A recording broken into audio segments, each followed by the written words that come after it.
नमस्कार दोस्तों, अगर उस रोज प्रधानमंत्री वाजपेयी की चली होती, अगर उस रोज प्रधानमंत्री वाजपेयी ने अपने ही गृह मंत्री आडवाणी की नीयत को भांप लिया होता, अगर उस रोज प्रधानमंत्री की जानकारी के बगैर बीजेपी के नेताओं ने वैसी पटकथा न लिखी होती, अगर उस रोज प्रधानमंत्री वाजपेयी अपनी ही पार्टी के मंच पर उतने कमजोर न हुए होते, अगर उस रोज आडवाणी की मिलीभगत से वेंकैया नायडू, अरुण जेटली और प्रमोद महाजन जैसे दिग्गज नेताओं ने उतनी बड़ी चाल न चली होती, तो उस रोज गुजरात के मुख्यमंत्री नरेंद्र मोदी को अपने पद से इस्तीफा देना पड़ता। और अगर उस रोज नरेंद्र मोदी ने अपने पद से इस्तीफा दिया होता तो शायद आज वो देश के लगातार दूसरी बार चुने जाने वाले प्रधानमंत्री ना होते।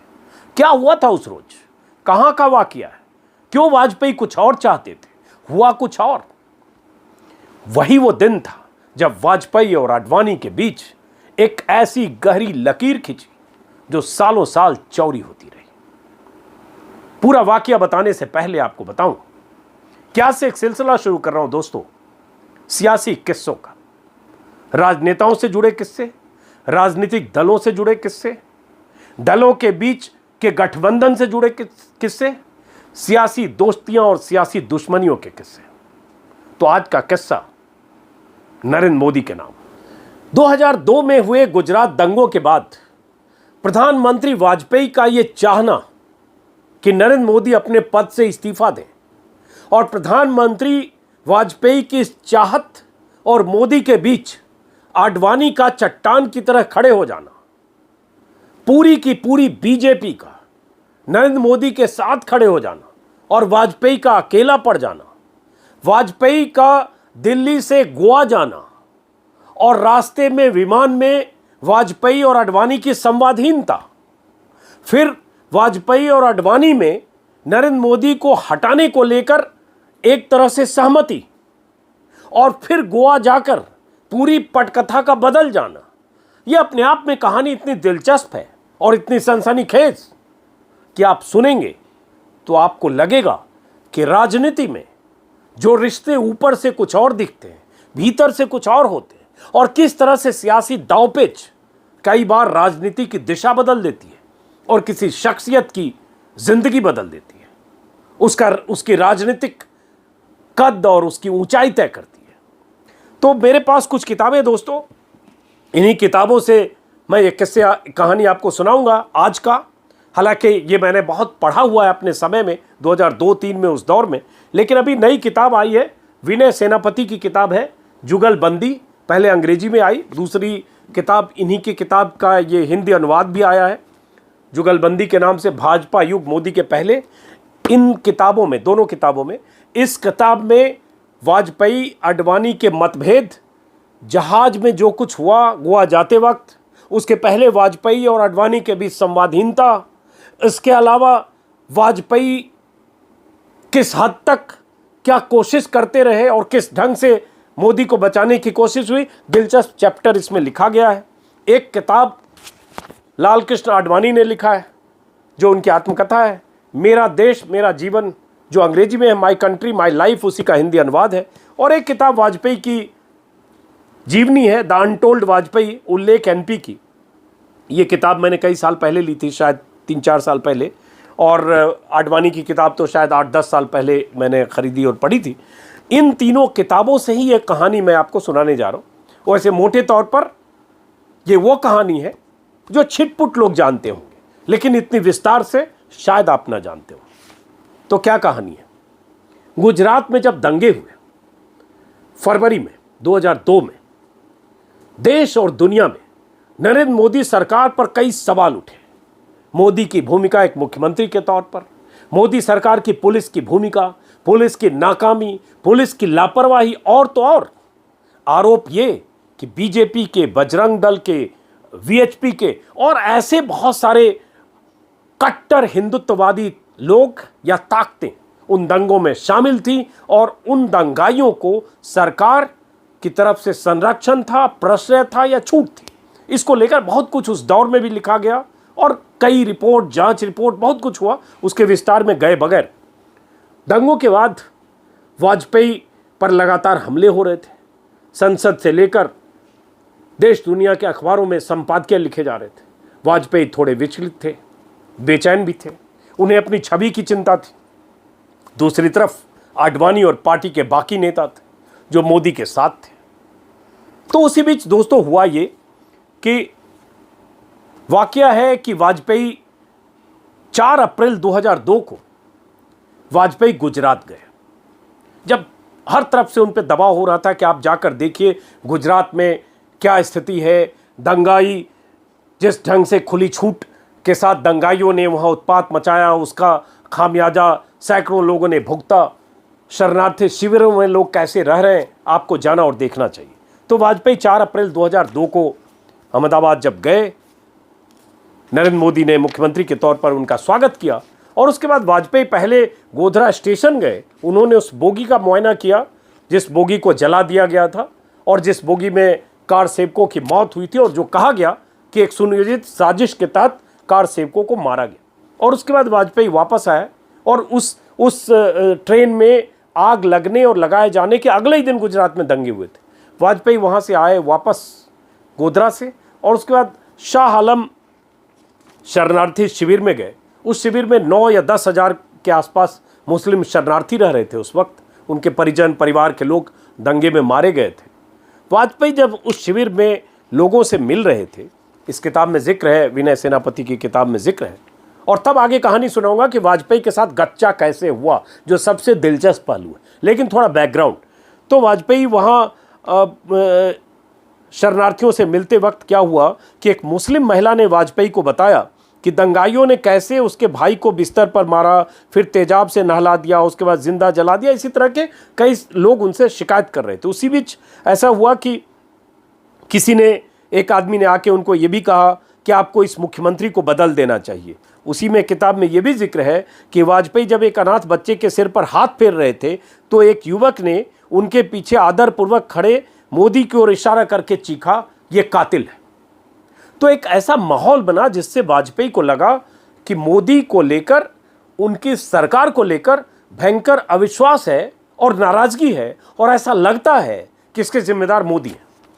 वहाँ से वाजपेयी एयरपोर्ट आए, गांधीनगर हवाई अड्डे पर, और उसके बाद वाजपेयी मोदी की मौजूदगी में मीडिया के कुछ लोगों से बात कर रहे थे, कुछ कैमरा टीमें थी। तभी एक पत्रकार, प्रिया सहगल, एक जर्नलिस्ट हैं, आज भी हैं, अंग्रेजी की पत्रकार हैं, उन्होंने पूछा कि मुख्यमंत्री के लिए आपकी सलाह क्या है।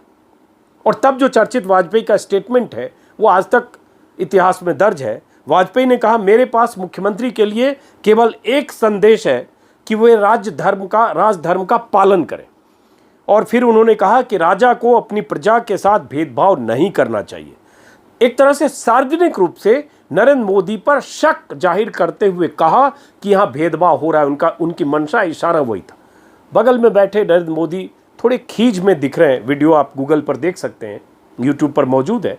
और उसके बाद बगल से वो कहते हैं, बीच में एक तरह से दखल देकर, कि वही तो कर रहे हैं साहब। तो वाजपेयी ने कहा, मुझे विश्वास है नरेंद्र भाई वही कर रहे हैं। और उसके बाद वाजपेयी वहाँ से दिल्ली लौट गए। और तब तक वाजपेयी को लगा कि ये वक्त है जब नरेंद्र मोदी को मुख्यमंत्री पद से इस्तीफा देना चाहिए। गुजरात से जब 4 अप्रैल 2002 को वाजपेयी लौटे, उसके बाद उनको 7 से 11 अप्रैल के बीच कंबोडिया और सिंगापुर की यात्रा पर जाना था। वाजपेयी चाहते थे कि विदेश जाने से पहले मोदी इस्तीफा दे दें, ताकि अगर विदेशी मीडिया उन्हें उनकी घेराबंदी करे गुजरात दंगों के मसले पर, क्योंकि पूरी दुनिया में गुजरात दंगों को लेकर बड़े बड़े लेख और रिपोर्ट छप रही थी, तो शायद फेस सेविंग कर पाए। तो ऐसा संदेश वाजपेयी आडवाणी तक पहुंचाना चाहते थे, लेकिन उन दोनों के बीच उस वक्त संवादहीनता की स्थिति हो गई थी गुजरात दंगों के बाद, क्योंकि वाजपेयी को इस बात का एहसास था कि आडवाणी नरेंद्र मोदी के साथ खड़े हैं और नरेंद्र मोदी आडवाणी के सरपरस्ती में फले फूले और वहां तक पहुंचे, ये सबको पता था। तो इसी किताब में जिक्र है कि वाजपेयी जब कंबोडिया की यात्रा पर जा रहे थे, उनके साथ विनिवेश मंत्री अरुण शौरी विमान में थे, और अरुण शौरी से वाजपेयी ने अपने प्राइवेट केबिन में एक जगह खींच कर कहा एक वक्त कि मुझे विदेश क्यों भेजा जा रहा है, मेरे चेहरे पर कालिख लगी है। तो अरुण शौरी ने उन्हें कहा कि सिंगापुर पहुंचकर आप आडवाणी को बोलिए कि मोदी को त्यागपत्र देने को कहें। और शाम को पहुंचे, फिर वहां जो भी सरकारी कार्यक्रम था, और उसके बाद अगले दिन फिर वाजपेयी वहां से सरकारी कार्यक्रम में हिस्सा लेते रहे। लेकिन वाजपेयी ने आडवाणी को फ़ोन नहीं किया, क्योंकि उनके रिश्तों में खटास आ चुकी थी या संवादहीनता की स्थिति पैदा हो गई थी। इसमें दिलचस्प एक बात ये भी है, इस किताब में भी और भी कहीं जिक्र मैंने सुना था कि अरुण शौरी को ब्रजेश मिश्रा, जो सुरक्षा सलाहकार थे प्रधानमंत्री के, उन्होंने खास तौर से वाजपेयी के साथ भेजा था कि बहुत परेशान हैं वो मोदी को लेकर, इसलिए आप उनके साथ रहिए ताकि वो उनकी बेचैनी थोड़ी कम रहे, एक आदमी साथ में संवाद करने के लिए हो। वहाँ से जब वापस लौटे वाजपेयी 11 तारीख को, 12 अप्रैल को 2002 को गोवा में बीजेपी की राष्ट्रीय कार्यकारिणी की बैठक थी। 12 को सुबह फिर विशेष विमान से वाजपेयी को गोवा जाना था। इस किताब में भी जिक्र है, इसका जिक्र जो बाकी 2 किताब है उसमें भी है, बल्कि आडवाणी की किताब में सिर्फ एक पन्ने में वाजपेयी से मतभेद का जहां जिक्र किया उन्होंने, वहां थोड़ा सा रेफरेंस है, लेकिन इसमें सब कंपाइल किया गया है, इसलिए यहां से बताता हूं। और उसके बाद उस विमान में भी हुआ ये कि वाजपेयी, आडवाणी और जसवंत सिंह 3 को जाना था। और इसका जिक्र इस किताब में अरुण शौरी के रेफरेंस से है। रात में ब्रजेश मिश्रा ने अरुण शौरी को फ़ोन किया कि क्या आपने कल का गोवा का टिकट करा लिया है? तो अरुण शौरी ने कहा हाँ करा लिया है। तो ब्रजेश मिश्रा ने कहा टिकट कैंसिल कराइए, आप उस विमान में वाजपेयी जी के साथ जाइए, वरना वाजपेयी और आडवाणी में पूरे रास्ते कोई बात नहीं हो पाएगी। तो थोड़ी सहज स्थिति बने, इसलिए आप तुरंत उस विमान से जाइए। अरुण शौरी ने अपने एक लेख में लिखा था, जो इंडियन एक्सप्रेस में उनका लेख बहुत पहले छपा था, उस लेख में उन्होंने कहा इस पूरे वाक़या का जिक्र करते हुए कि उसके बाद अरुण शौरी ने अपना टिकट कैंसिल कराया और उसके बाद उस विशेष विमान में वाजपेयी के साथ गोवा के लिए रवाना हुआ। अब विमान में जो हुआ वो अपने आप में दिलचस्प है। उसमें एक छोटा सा केबिन था जिसमें 4 कुर्सियां लगी हुई थी, प्राइवेट एयरक्राफ्ट में, बल्कि एयरक्राफ्ट एयर इंडिया का होता है, उसको प्राइम मिनिस्टर की जब यात्रा होती है तो स्पेशल अरेंजमेंट किया जाता है। तो उसमें अखबार के कुछ पन्ने रखे हुए थे और द हिंदू में मोदी की नियति को लेकर कुछ लेख छपे थे कि मोदी के साथ क्या हो सकता है, मोदी को हटाया जा सकता है। टाइम्स ऑफ इंडिया में भी ऐसे कुछ लेख छपे थे। और वाजपेयी आडवाणी आमने सामने बैठे थे और इस तरफ जसवंत सिंह और अरुण शौरी बैठे थे। तो वाजपेयी ने पहले क्या किया, बैठते ही एक अखबार उठाया और ऐसे अखबार उठाकर ऐसे पढ़ना शुरू किया। मतलब सामने जो आडवाणी बैठे थे, एक तरह से नजरें चुराना जो होता है, ऐसी स्थिति बन गई कि उसकी ओर देखे नहीं, ऐसे पढ़ना शुरू किया। सामने बैठे आडवाणी ने भी क्या किया, उन्होंने भी एक अंग्रेजी अखबार उठाया और उन्होंने भी ऐसे अंग्रेजी अखबार पढ़ना शुरू किया जिससे उनका चेहरा छुप जाए ऐसे।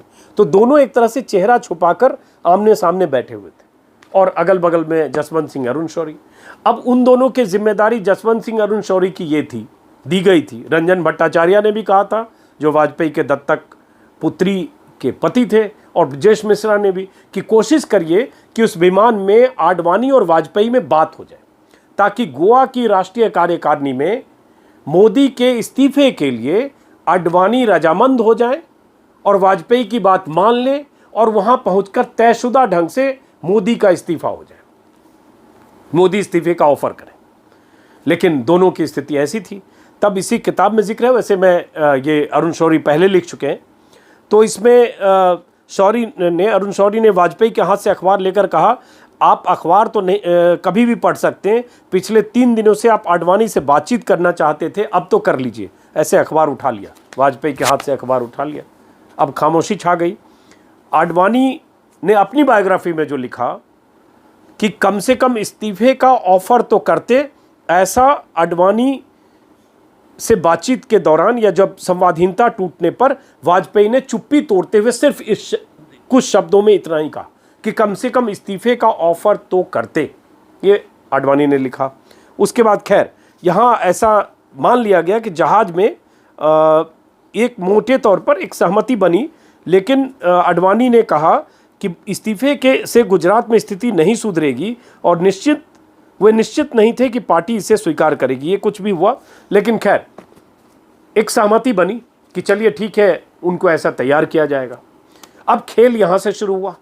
जब ये लोग गोवा पहुँचे, गोवा में जब विमान लैंड किया, होटल चले गए, और जब बैठक शुरू हुई राष्ट्रीय कार्यकारिणी की, तो मंच पर 3 लोग बैठे थे, वाजपेयी, आडवाणी और उस समय के जो पार्टी प्रेसिडेंट थे जनक कृष्णमूर्ति, और सामने दर्शकों की पहली कतार में मोदी बैठे थे, और बहुत सारे बीजेपी के नेता, 250 डेलीगेट्स होते, वो सब सामने बैठे थे राष्ट्रीय कार्यकारिणी के। मोदी ने जैसे ही, ये पहले ये तय हुआ कि अध्यक्ष के भाषण के बाद दंगों पर अगले दिन चर्चा होगी, लेकिन मोदी तुरंत बोलने को उठ खड़े हुए और उन्होंने अपने द्वारा उठाए गए जो भी फैसले थे गुजरात के संदर्भ में, उसकी उन्होंने तस्दीक की, सही ठहराया, और उसके बाद कहा कि मैंने फैसला किया है कि पार्टी को कोई नुकसान नहीं होना चाहिए, इसलिए मैंने मुख्यमंत्री पद से त्यागपत्र देने का फैसला किया।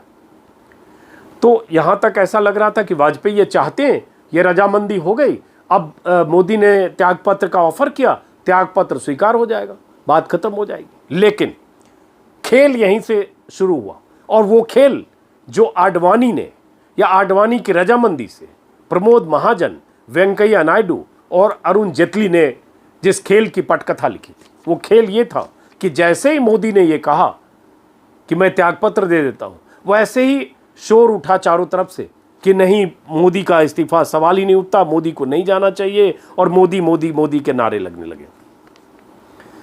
वाजपेयी मंच पर बैठे थे, उन्हें लगा कि उनकी हार हो रही है, उन्हें लगा कि वो अकेले पड़ रहे हैं, और एक तरह से हतप्रभ भी थे, क्योंकि ऐसा लगा कि पूरी पार्टी मोदी के साथ खड़ी हो गई है। बड़े दिग्गज के साथ आडवाणी चुप थे, चूंकि आडवाणी तो चाहते ही यही थे। तो उस शाम स्थितियां कुछ खराब ना हो, इसलिए वाजपेयी ने चर्चा समाप्त करते हुए कहा कि ठीक है, इस पर कल बात करेंगे। लेकिन वहाँ कुछ लोगों ने कहा कि नहीं, आज फैसला करिए, जिसका जिक्र इस किताब में नहीं देख रहा हूँ, लेकिन ये अरुण शौरी ने कहीं लिखा है, ये मेरे जहन में है, जो मैंने उसी दौरान इंडियन एक्सप्रेस में पढ़ा था, जो इसमें जिक्र नहीं है। खैर, उसके बाद यशवंत सिन्हा भी वहाँ मौजूद थे। उन यशवंत सिन्हा के हवाले से इस किताब ने लिखा है कि यह स्वतः नहीं हुआ था, यह योजनाबद्ध था। हम पहले से जानते थे कि मोदी त्यागपत्र का प्रस्ताव करेंगे, भीड़ उसका विरोध करेगी और त्यागपत्र स्वीकार नहीं किया जाएगा। आडवाणी इसके बारे में जानते थे, उन्होंने अरुण जेटली, वेंकैया नायडू के साथ मिलकर इसकी योजना बनाई थी। अब वाजपेयी के लिए झटका था, क्योंकि ये अप्रत्याशित था कि ऐसा हो जाएगा, और वैसा हुआ। यह आडवाणी के लिए पहले से तयशुदा था। उसके बाद क्या हुआ कि थोड़े वाजपेयी नाराज हुए, दुखी हुए, और लगा कि उनकी हार हुई। लेकिन अगले दिन जो हुआ वो कम दिलचस्प नहीं है। और वहीं ये भी पता चला कि आडवाणी की रजामंदी से अरुण जेटली एक दिन पहले ही गांधीनगर चले गए थे, और गांधीनगर जाकर शाम को मोदी से उन्होंने मुलाकात की, और वहीं सब कुछ तय हो गया कि कौन कौन लोग वहाँ ऐसे होंगे कार्यकारिणी में जो मोदी के पक्ष में सार्वजनिक तौर पर बोलेंगे या मोदी के इस्तीफे की पेशकश का विरोध करेंगे। ये सब एक दिन पहले तय हो गया। और ये सब तय कैसे हुआ आप समझ सकते हैं, आडवाणी, जेटली और मोदी और बाकी लोगों की मिलीभगत से। उसके बाद आडवाणी उसके बाद साथ आए, और जो आगे कहानी हुई इसी में आगे एक जानकारी है जो वाजपेयी का एक दूसरा पहलू भी दिखाता है कि कैसे इस वक्त तक, जब लग रहा था कि वाजपेयी चाहते हैं कि इस्तीफा दें मोदी, इस हद तक चाहते थे।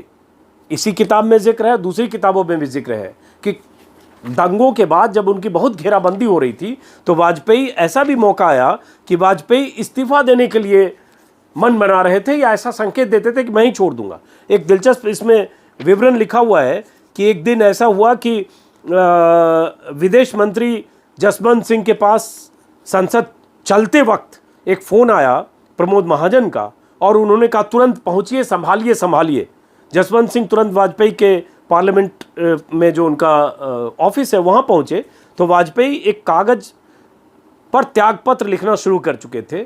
जसवंत सिंह ने बताया कि मैंने उनका हाथ पकड़ लिया, उन्होंने सख्ती से मेरी ओर देखकर कहा कि आप क्या कर रहे हैं, जसवंत सिंह ने किसी तरह उन्हें मना लिया कि वो इस्तीफा न दे। तो मतलब वाजपेयी यहाँ तक थे कि वो अगर इस्तीफा नहीं देंगे तो मैं दुखी हूँ कि मैं इस्तीफा दे दूंगा। वो वाजपेयी, क्या ऐसा हुआ कि गोवा में जब नरेंद्र मोदी के साथ सब खड़े हो गए तब वाजपेयी का अगले दिन का चेहरा देखिए, और वाजपेयी क्यों झुक गए सो देखिए। तो अगले दिन बीजेपी ने राष्ट्रीय कार्यकारिणी के अंतिम प्रस्ताव का समर्थन किया जो भी था, और उसमें पार्टी ने मोदी के त्यागपत्र को अस्वीकार किया और हिंसा से निपटने में उनकी मजबूती और तत्परता के लिए उन्हें धन्यवाद दिया। लेकिन वाजपेयी की भूमिका जरा देखिए। उसी शाम वाजपेयी ने एक सार्वजनिक बैठक को संबोधित करते हुए कहा कि पहले इस्लाम का अर्थ था सहिष्णुता और करुणा, अब उसका अर्थ हो गया है आतंक के माध्यम से अपनी बात मनवाना। वे समाज में घुलते मिलते नहीं हैं, वे शांति के साथ नहीं रहना चाहते। तो इसको लेकर बहुत फिर वाजपेयी की आलोचना हुई जब ये अखबारों में छपी कि एक तरफ वाजपेयी उदार छवि के साथ नरेंद्र मोदी के इस्तीफे के पक्षधर दिखते हैं या गुजरात दंगों से दुखी और चिंतित दिखते हैं, दूसरी तरफ वहाँ शिकस्त खाने के बाद वाजपेयी ऐसी बात कहते हैं। ये बातें भी छिटपुट लिखी गई, लेकिन खैर इस किताब में ये एक जानकारी है। अब उस दौर को अगर आप याद करेंगे और किताबों के ज़रिए देखने समझने की कोशिश करेंगे तो वाजपेयी गुजरात दंगे से सवा महीने के बाद तक और गोवा में जो बैठक हुई उसके बाद तक अपने मंत्रिमंडल के सहयोगियों से, जॉर्ज फर्नांडिस से और जो जसवंत सिंह से, ब्रजेश मिश्रा से, अरुण शौरी से, इन लोगों से लगातार ये जिक्र करते थे कि नरेंद्र मोदी को इस्तीफा देना चाहिए। लेकिन आडवाणी की भूमिका, और आडवाणी ने अपनी भूमिका का जिक्र अपनी किताब में बहुत संक्षिप्त में एक पन्ने में आडवाणी ने उस पूरे वाक्य को निपटा दिया, जबकि वो अपने आप में बहुत अहम है कि जो आडवाणी की भूमिका थी। लेकिन आडवाणी उस भूमिका को क्यों स्वीकार करें भला, वो दूसरे लोगों ने से बातचीत के आधार पर दोनों किताबों में बात लिखी गई है। और गोवा का वो अधिवेशन था और उस अधिवेशन में मंच पर वाजपेयी की मौजूदगी में नरेंद्र मोदी के इर्द गिर्द बीजेपी नेताओं की लामबंदी थी कि वाजपेयी को एहसास हो गया कि भले ही वो प्रधानमंत्री हैं, शीर्ष पुरुष हैं, बीजेपी के संस्थापक हैं, सब कुछ हैं, लेकिन मोदी के सवाल पर वाजपेयी अकेले हैं, करीब करीब अकेले हैं। मित्र के नाते अरुण शौरी की राय कुछ हो सकती है, जसवंत सिंह की राय थी, लेकिन पार्टी के तौर पर, संगठन के तौर पर और उसके पीछे संघ। तो ये एक ऐसा वाकया है जो अपने आप में इस मायने में दिलचस्प है कि कैसे विमान से गए, कैसे विमान में बात हुई और कैसे जाकर वहाँ पटकथा लिखी गई। ऐसी बहुत सारी चीज़ें जो वाजपेयी आडवाणी के बीच खट्टे मीठे रिश्तों को लेकर इस किताब में लिखा गया विस्तार से। जुगलबंदी में आप चाहें तो एक किताब पढ़ सकते हैं, मंगवा सकते हैं। 350 रुपये का हिंदी संस्करण है, 800 रुपये का अंग्रेजी संस्करण है। मेरा मकसद था कि इस किताब से एक हिस्से को सिर्फ आपको बताना और ऐसे कुछ किस्से कहानियाँ जो भी समय समय पर मुझे समझ में आएगी आपसे शेयर करता रहूँगा। किताबों का जिक्र तो करूँगा ही। फिलहाल दोस्तों इस वीडियो को इस कहानी के साथ ख़त्म करता हूँ। फिर मुलाकात होगी किसी और वीडियो में, और मुलाकात होगी तो कोई कहानी भी होगी, लेकिन सिर्फ कहानी के सेगमेंट में सप्ताह में एक दिन। नमस्कार।